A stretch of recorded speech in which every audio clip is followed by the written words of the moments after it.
देखु सरकार वर्षे पूर्ति उपलक्षे आमे आमर रिपोर्ट कार्ड प्रस्तुत करिछु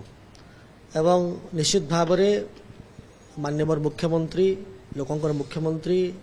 पूरा मंत्रिमंडल समस्त विधायक भारतीय जनता पार्टी आमर सभापति आमे समस्ते तार उत्तर रखिबु जे वर्षे भितरे आमे कौन सबू लोकंक हित कौन सबू विकास मूलक काम करिछु। आमर स्वप्न विकसित ओडिशा समृद्ध हो 2036 रे ओडिशा भारत वर्षर 1 नंबर राज्य हो एवं तापाई आमे कौन सबू करिछु से कृषकर कथा हो से महिलांकर कथा हो से युवकर कथा हो से गरीब लोकंकर कथा हो प्रत्येक क्षेत्र में सारा ओडिशा रे आपण देखिबे एक व्यापक परिवर्तन हेछि एवं ए व्यापक परिवर्तन रे आमे समस्त भागीदारी अछु। आपण मानकु धन्यवाद देवाक चाहिए मीडिया बंधु मानकु जे आपण माने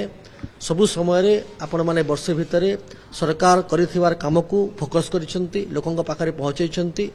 एवं आमर आशा एवं आकांक्षा रहिबो आगामी दिन रे ओडिसा लोकंक प्रति ओडिसार जनसाधारण प्रति